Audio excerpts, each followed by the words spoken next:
Et bien bonjour, bonsoir, j'espère que vous allez bien, c'est Flo. Aujourd'hui on se retrouve pour notre review du chapitre numéro 7 de Embers. Avant que la vidéo ne démarre, je vous le rappelle, si vous voulez soutenir la chaîne sur prochaine vidéo, n'oubliez pas de vous abonner. Et donc c'est parti pour parler du chapitre numéro 7 qui s'intitule Les armes les plus puissantes de notre lycée.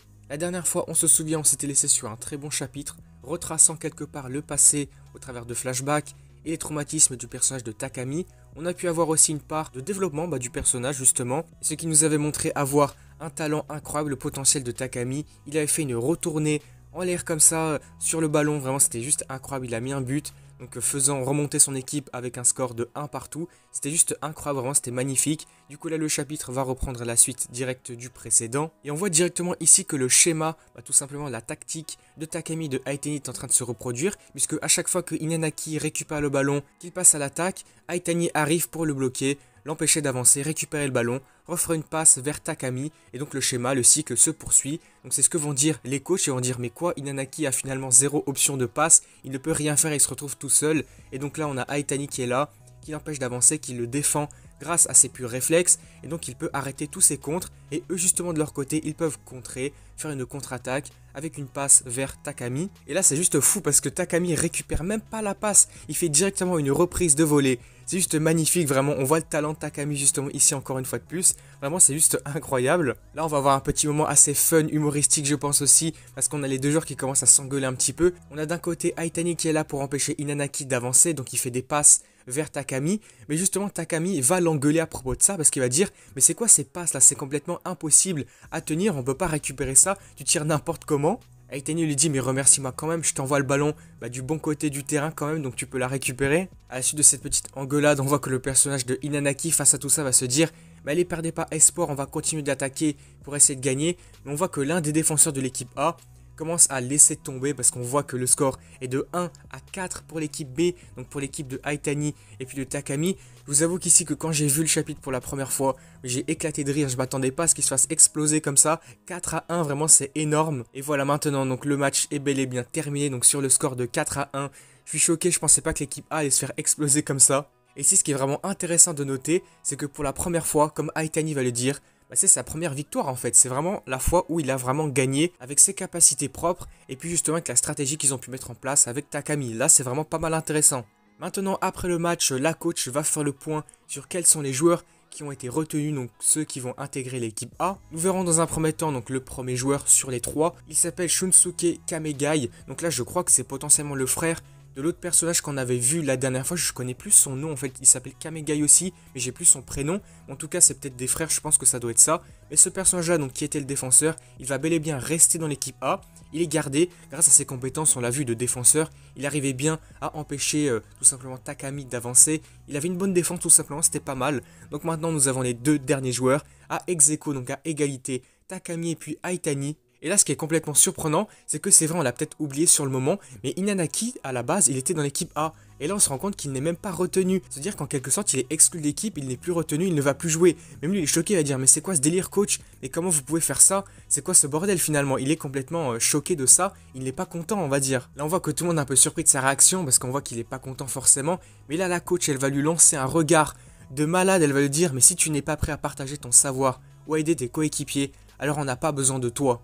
C'est que là, il avait en quelque sorte une réaction d'égoïste, il pensait vraiment qu'à lui, qu'à lui-même, à se dire pourquoi moi je suis pas dans l'équipe A, pourquoi moi, et donc il laissait tous les autres joueurs sur la touche, et il ne pensait pas à eux, et se dire, ah ok, ils avaient peut-être le potentiel, eux, de rejoindre l'équipe, donc moi j'ai été mauvais sur ce moment-là, peut-être que je me rattraperai plus tard. Là, il a vraiment eu une mauvaise réaction, je pense. Voilà, maintenant la première partie du chapitre est terminée, on peut passer à quelques instants plus tard. On va voir Aitani et puis Takami qui sont en train de s'entraîner ensemble sur un des terrains d'entraînement, j'imagine, à côté. On voit que les deux s'entraînent à l'attaque et à la défense. Même Takami va dire, mais comment c'est possible, quoi? Moi, un génie, j'ai pu être à égalité avec un débutant. Vraiment, c'est assez drôle sur le moment.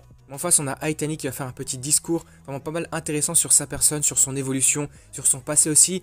Il va dire que quelqu'un lui a dit qu'il pouvait être le meilleur, qu'il avait des capacités. Donc c'est pour ça, en quelque sorte, qu'aujourd'hui, il se donne tant, qu'il met autant de moyens pour essayer de devenir meilleur et de toujours gagner. Parce qu'on se souvient aussi, dès le début du manga, il détestait vraiment perdre. Et donc là, le fait de relever de nouveaux défis, de chercher la victoire encore, et là, d'avoir gagné justement, ça l'encourage encore plus, il a envie de se motiver encore plus et de continuer sur ça. Après ce petit passage assez intéressant sur le personnage de Aitani et sur sa vision de l'évolution de son passé aussi, qui nous montre qu'il veut continuer à se développer dans le foot et continuer à avancer, qu'il est encore plus motivé que jamais.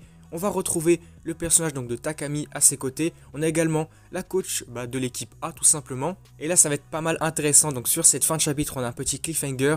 Donc les trois se rendent au local du club. Donc c'est le local de l'équipe A, du lycée tout simplement. Et donc là les voici, la coach va dire. Donc ce sont les armes les plus puissantes de notre lycée. Donc en référence au titre du chapitre. Nous avons les 5 joueurs de l'équipe A qui se trouvent ici. Et à partir de maintenant nous verrons donc les joueurs de Aitani et puis de Takami jouer à leur côté. Là on voit 5 joueurs dont 2 qu'on connaît déjà. Donc j'imagine qu'ici on a les frères Kamegai, donc Shunsuke qu'on a vu tout à l'heure. Et puis l'autre personnage, je sais plus comment il s'appelle malheureusement, on le voit sur cette dernière page de chapitre, une double page qui est d'ailleurs incroyable aussi. Et donc ce qu'il faut retenir ici, c'est qu'on a 3 nouveaux joueurs qu'on ne connaît pas du tout. Donc 3 nouveaux chara-design qui sont pas mal stylés je trouve. Il y en a un qui est vraiment pas mal. Sur le milieu, on voit qu'il a un style vraiment assez intéressant, atypique peut-être aussi. Je trouve que ce personnage dégage un truc qui a l'air pas mal intéressant. On verra d'ailleurs donc le deuxième joueur qu'on ne connaît pas derrière lui. Et puis le troisième qui est retourné, on sait pas pourquoi il part, je sais pas du tout. Mais en tout cas voilà, c'est pas mal intéressant. Donc voici les 5 joueurs de l'équipe A, ainsi que les 2 nouveaux joueurs qui ont rejoint l'équipe. Donc voici les 7 joueurs de l'équipe A. C'est vraiment pas mal, j'ai vraiment hâte de voir la suite maintenant pour la semaine prochaine. Et je vais vous dire quelques mots ici donc pour la semaine prochaine en vue de la prochaine review. Pour la review du chapitre numéro 8. Là vous l'aurez vu, même depuis les derniers chapitres, les reviews sortent un peu plus tard que d'habitude. À la base c'était lundi, mardi. Mais là je sais pas pourquoi les traductions ont été décalées au mercredi soir. Donc j'étais un peu contraint de les faire le jeudi. Donc là vendredi, bon c'est vrai que j'ai un peu abusé peut-être. À partir de la semaine prochaine du chapitre 8, je vais essayer de les refaire dès le lundi, mardi. Je vais essayer de me débrouiller avec les traductions anglaises. Après de toute façon en anglais c'est tout à fait compréhensible. On peut tirer toujours les grandes lignes du chapitre et bien voir tout ce qui se passe. Mais je vais essayer de me débrouiller pour vous refaire les reviews lundi, mardi. Parce que moi-même ça me dérange directement de faire les reviews assez tard alors que le chapitre est sorti il y a au moins 3-4 jours. C'est vrai que ça me dérange un petit peu, donc on va refaire ça lundi ou mardi, je pense que ça peut être pas mal. Du coup voilà, n'hésitez pas à me faire part de vos avis là-dessus, n'hésitez pas à me faire part de vos avis concernant le chapitre, il aurait été super intéressant. Là je suis bien hypé pour la suite, du coup si la vidéo vous a plu, n'hésitez pas à liker, à commenter, à partager comme d'habitude. Et puis surtout n'oubliez pas de vous abonner à la chaîne évidemment pour soutenir et suivre les prochaines vidéos Embers. Et du coup moi je vous dis à la prochaine.